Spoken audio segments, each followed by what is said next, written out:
Welcome back to Lowballers, episode 8. This week, brought to you by Wendy's. Wendy's is not a sponsor yet. So this last week, we had the second round of the NFL playoffs, and man, did it deliver. I had a lot of fun watching these games. Oh, man, it wasn't a bad game besides the Green Bay one, but it was even close there for a little bit. Aaron Rodgers is good TV. I don't care what the game is like. So let's start in the AFC. Let's go for Kansas City versus Cleveland. So Cleveland, in effect, got their team back together after having people out for COVID, having their coach out for COVID. They finally showed up to a game healthy. Unfortunately, the game they showed up to healthy was at Arrowhead Stadium against the champs.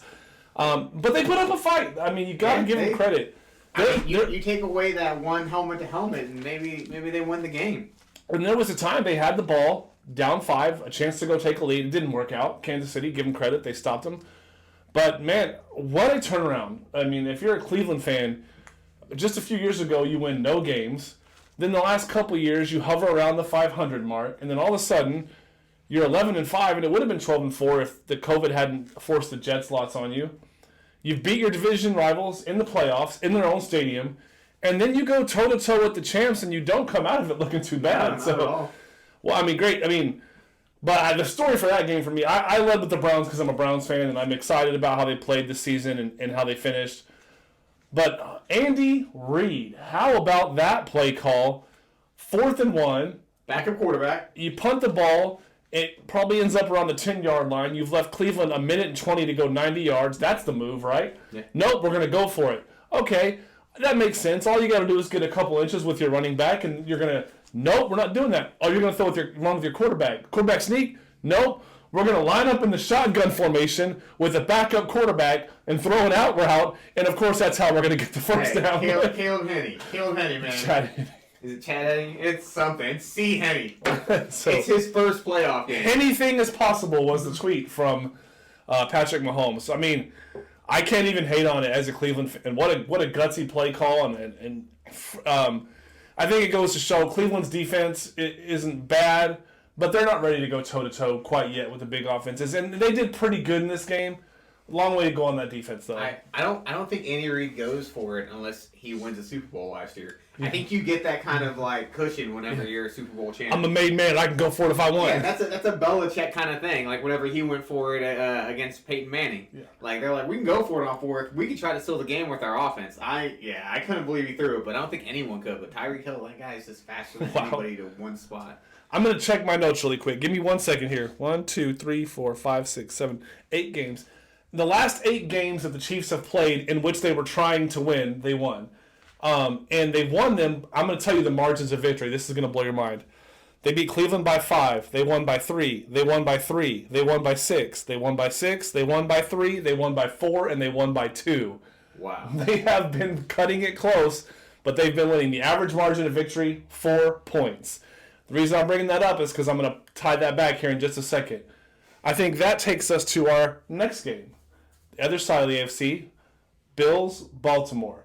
I was a little bit shocked by this game, I'm not going to lie. I thought Baltimore might win the game. I thought at the very least it would be more competitive, and the Buffalo just came out and took it to them, and they made Lamar Jackson look like an average quarterback. That's kind of what I expected to happen. I mean, Buffalo's linebackers are just too fast.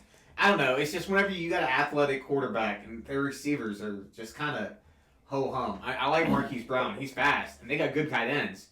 But it's just like you can't get separation. Lamar can't throw a player open. He's not to that point yet. So the guy has to scramble, and you have those linebackers with that speed, and you're going to be able to run spy all day.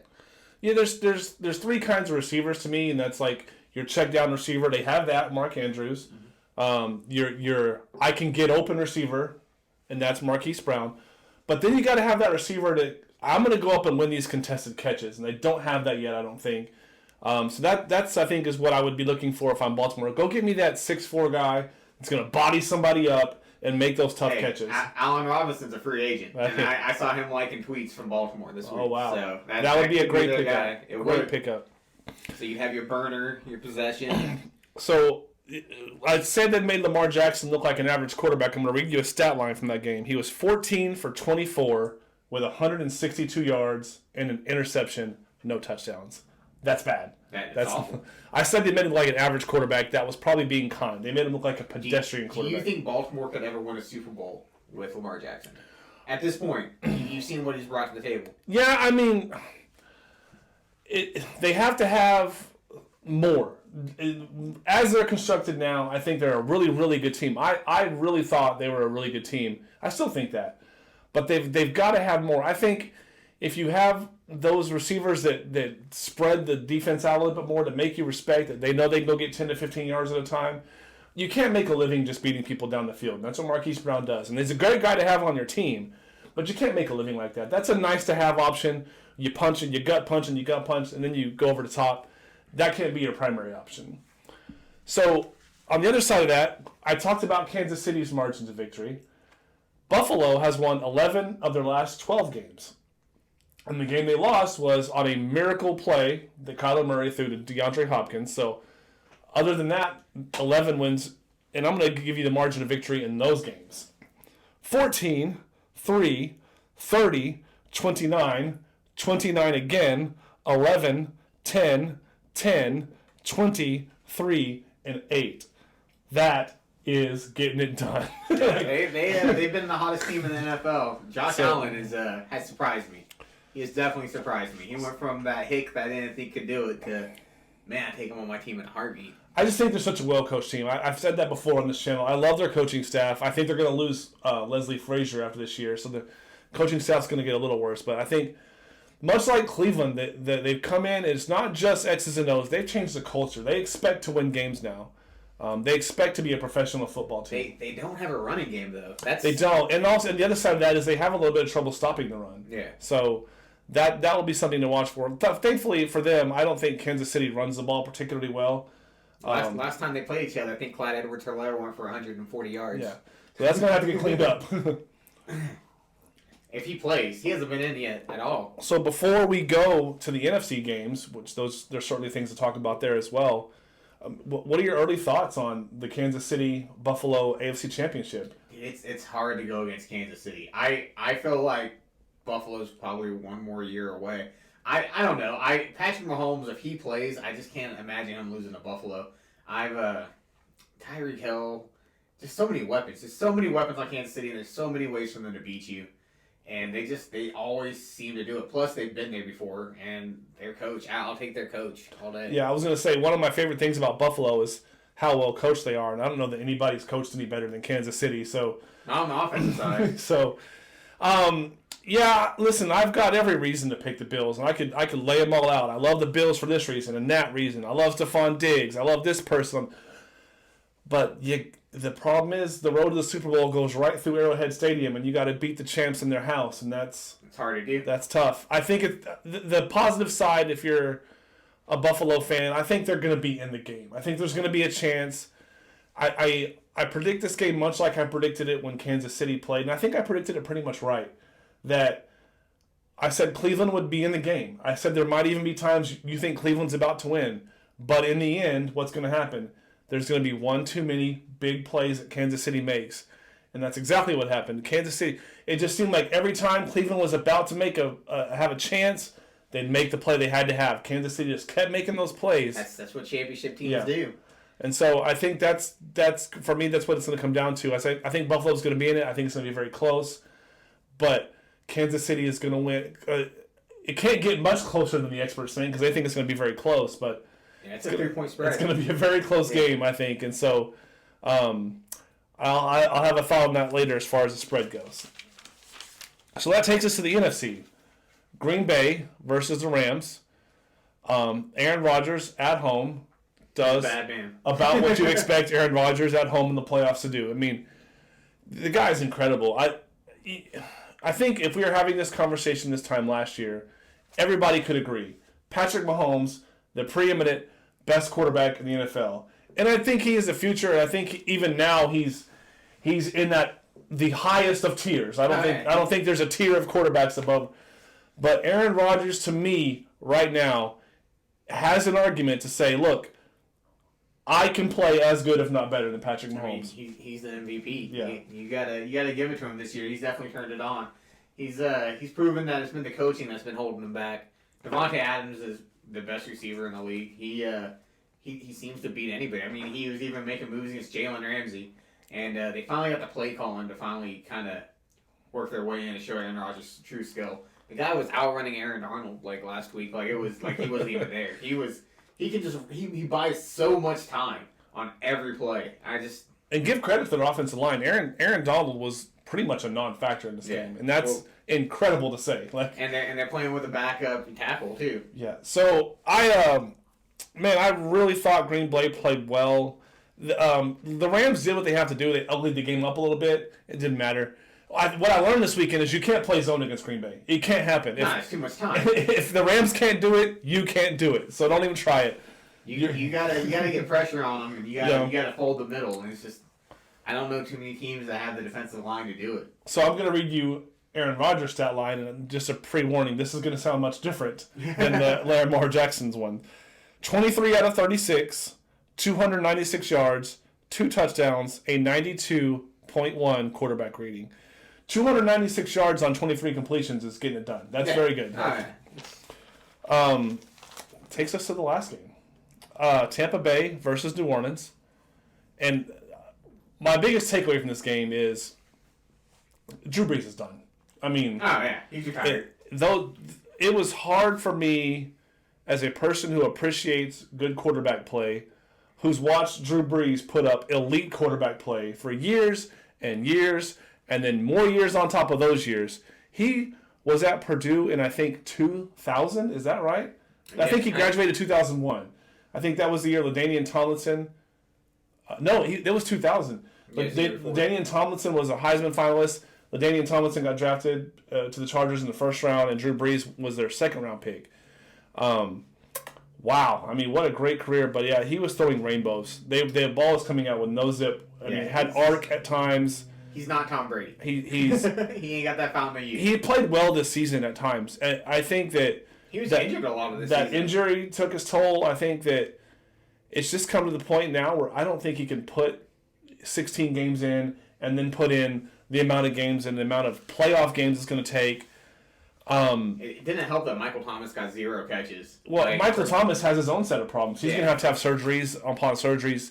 He probably shouldn't have been out there. No. I think that he was a decoy. I think he taped himself together because I think he knew that this was Drew Brees' last ride and he wanted to be out there for it. And to be fair, the Saints are better even with a taped together Michael Thomas than no Michael Thomas. I mean, so Emmanuel Sanders looked really good though. That guy, he's a legitimate pro. That guy's always good on every team he's ever been on. Drew Brees at this point in his career could still be in a very, very, very valuable backup to a team. That's not how anybody wants Drew Brees to go out though. Like, I think that going out head to head against Tom Brady, and they were in the game. It wasn't like they just came out and got whooped, but the one throw that Jameis Winston came out, and I understand the guy was wide open, but you saw the arm motion, you saw the zip on the ball, and there was a difference between Jameis Winston and Drew Brees.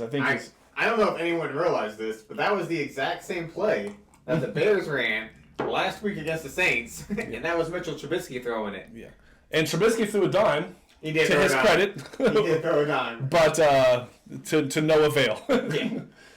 So I want to give you some numbers real quick. This has been like a numbers show. Tom Brady in his first year away from New England. Do you know how many touchdown passes he threw? 42. 44. Tom Brady has 44 touchdown passes. And would you like to venture a guess of the combined number of touchdown passes for everybody who took a snap for New England this year? 6. 10. It is 10. Yes.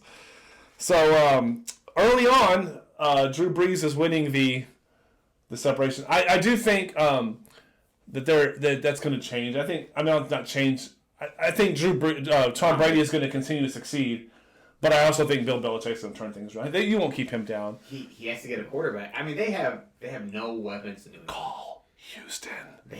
Houston has a problem, and you can help them solve it. I think a lot of players, a lot of teams are calling Houston right now. Yeah. Man, I'd kill for him to be on the Bears. Yeah, and I promise you Chicago was making that call. Yeah. They're going to be out of a job if they don't get somebody back there to catch the ball. Throw the ball. I missed part of my notes when we were talking about Aaron. I want to read to you the quarterback ratings of all the quarterbacks who played in the playoffs this weekend. I won't give you all the names. 31.7. That was Breeze, by the way. I'll give you those. 51, 55.7, 64.2. That was Baker. 75.7, Brady. 75.8, very close, Mahomes. 84.4, Jared Goff. He was quietly 21 for 27. And then 92.1, Aaron Rodgers. You can see the separation. He is playing at an absolutely elite level right now. Of course, Devontae Adams is helping with that, but and they finally got a running game going. They got a nice little stable of backs there. So that leaves Aaron Jones leading it. That leaves us with 1 week. AFC Championship. The Bills go to Arrowhead to call on the champs, and in the NFC, I mean, how perfect is this? Tom Brady and Brady making another run at it, but he has to go through Lambeau and see Aaron. Hey, I'm just going to throw it out there. It's supposed to snow in Lambeau, and Brady is the best cold weather quarterback ever. Wow. But I don't think Aaron Rodgers is too shabby no, he's not. at a snowy game in Lambeau. I'm excited to watch them both go with the snow. So we have two spreads. One's 3, I think one's 3.5. Yeah. So Kansas City, Buffalo. Who you got? I got to take the Chiefs. I'll take the Chiefs -3. If Patrick Mahomes is healthy, I can't picture them losing at home. So for the reasons I mentioned earlier, I think it's going to be an extremely close game. I think Kansas City is going to win by 3 or 4 points. But even at that, I have a 50-50 shot to at least push.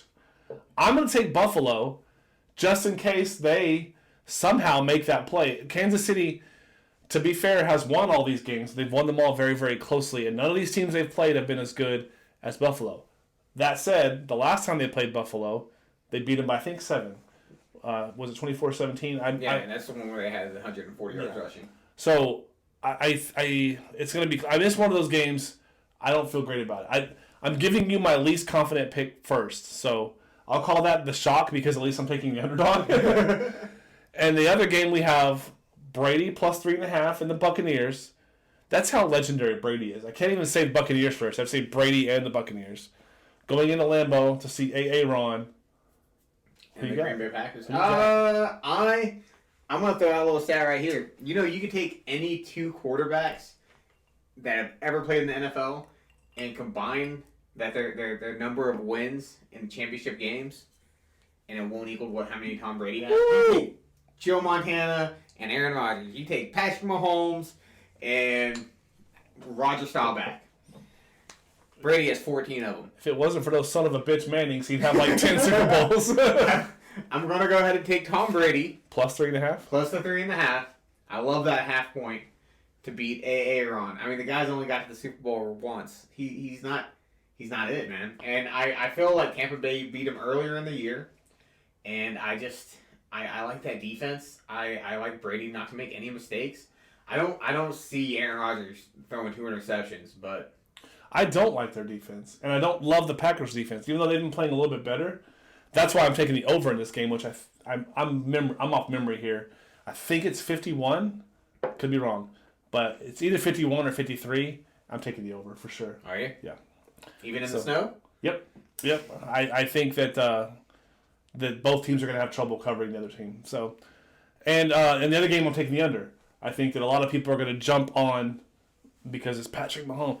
I can't imagine that Patrick Mahomes is going to be 100%. I think the game, and if you've watched the Chiefs MO lately, it's been dink and dunk drives. They're not going for, they've been, look, Travis Kelce under, the Nick Hardman end around. Like, they've been getting you 5 and 6 yards at a time. So Sometimes they break them for like 80 quick. I'm sure they'll have one of those, but I do think that it's going to be time of possession, Kansas City just grinding them, and that's how they beat Cleveland.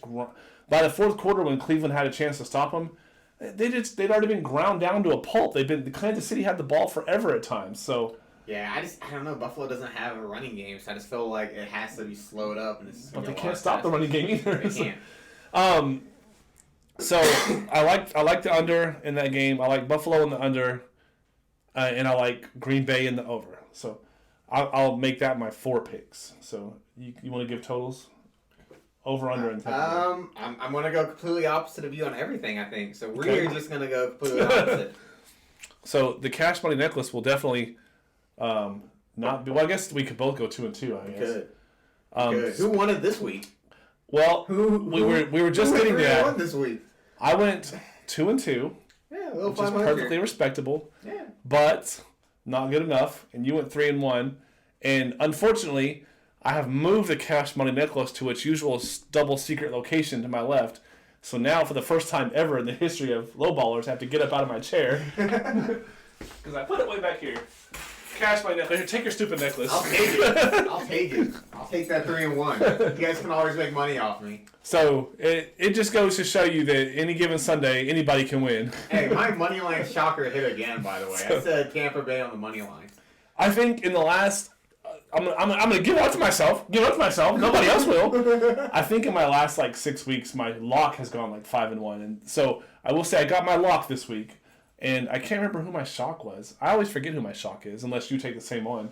My lock hit. I took Buffalo. I think I took. I think Baltimore was a shock. It was either Baltimore. Who else played? No, I took the Browns. Yeah, my shock hit. How about that? My lock, and that was the thing. If you watched the video last week, I told you I was confident about the Browns, and I was confident about the Packers, and I was drawing blanks on. I just picked the other two games because they were the only other two games. I wasn't confident on them, and they both lost. So, and neither one of them were particularly close. I took the Saints -3, and so that was a 13-point loss on the spread, and I took Baltimore +3, and that was they lost by 14, so another double-digit loss against the spread. So they weren't even close. The horrible performance by me, but at least I broke even.